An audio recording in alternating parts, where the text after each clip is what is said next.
pressure off those critical areas of the spine, and people shift from sympathetic or fight or flight to parasympathetic or the healing mode. And that's one of the reasons that so many things heal from chiropractic adjustments, is just that shift from one area of the nervous system to the other. And they're really all the same system, but the medical doctors like to break them into two systems. So I just refer to it that way because it's convenient. It's probably why they refer to it that way also. So spinal subluxation. People who have altered spinal curves. You know, I've drawn the natural curves here. This person's very happy because they have natural spinal curves. Sometimes when people have altered spinal curves, especially in the neck,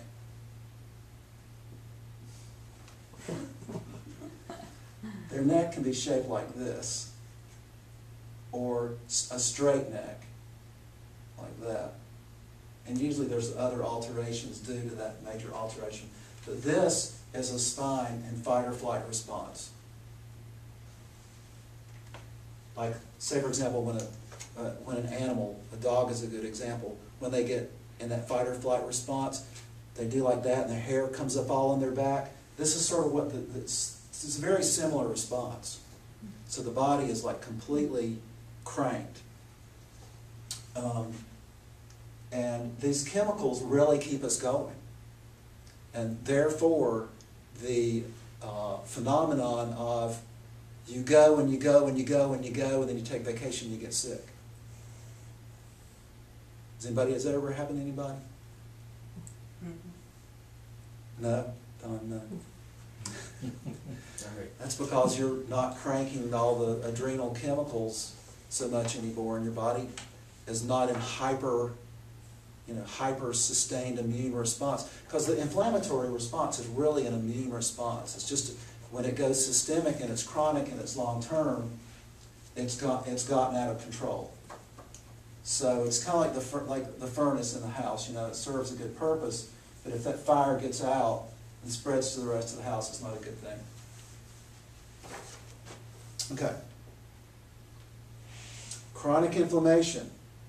It's also responsible for chemical low back pain.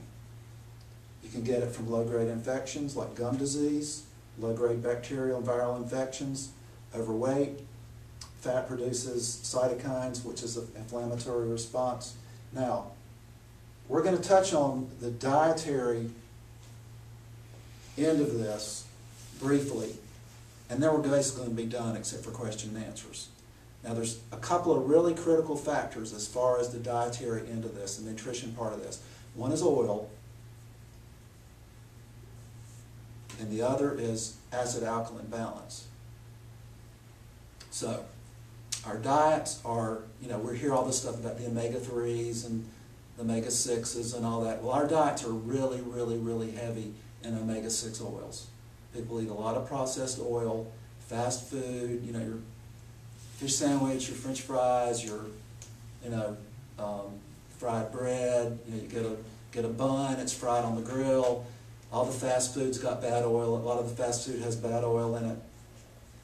And those oils, that oil imbalance is one of the really key factors, and that's why they tell you to take fish oil, because fish oil is high in omega-3.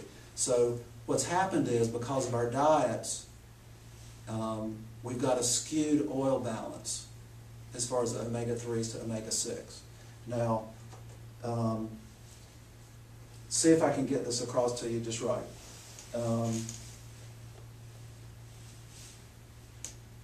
I'm leaving something out, but it's okay. I'll just go ahead and I'll get it. Okay, so the the hydrogenated oils, the processed oils, all those cause inflammation. Now, here's what I was forgetting. I knew I was forgetting something. Grain-fed meat, dairy, and eggs is high in omega-6. Grass-fed meat, dairy, and eggs is much higher in omega-3. So, all this organic stuff, grass-fed, it's really, really healthy for you, aside from the pesticides and things like that they put in, and the growth hormones and stuff they put in it. You want You want a better balance of omega-3 to omega-6. There's no way I can tell you exactly what the balance is supposed to be, but I can give you a rough idea. You know, we've all heard that eating green vegetables, of course, gives you a good omega-3. You know, that's a good way to do it. So we're going to look at some things, the omega-6 to omega-3 ratio. White bread, oatmeal, that sort of thing, corn chips is 6 to 3 is 21 to 1. Okay, broccoli is 1 to 3. So broccoli is the good ratio. You have 1 omega-6 to 3 omega-3s. Chips are, where's my chips? Potato chips are 60 to 1, 6 to 3. Okay, now the other thing is acid-alkaline balance, and there's certain foods. We've got some really nice handouts for you tonight, and so I'm not going to go through all the foods, but let me just ask you, do you think that a nice Italian dinner with pasta and tomato sauce and grain-fed beef and white bread with butter on it is going to be inflammatory or not? Don't care. You know, it sounds pretty good to me too. Yeah, I think it is. You know, but it is. White bread. The white bread, the pasta, the tomato sauce. Tomatoes are inflammatory. We're going to give you a list of all this. We've got some really nice handouts for you tonight.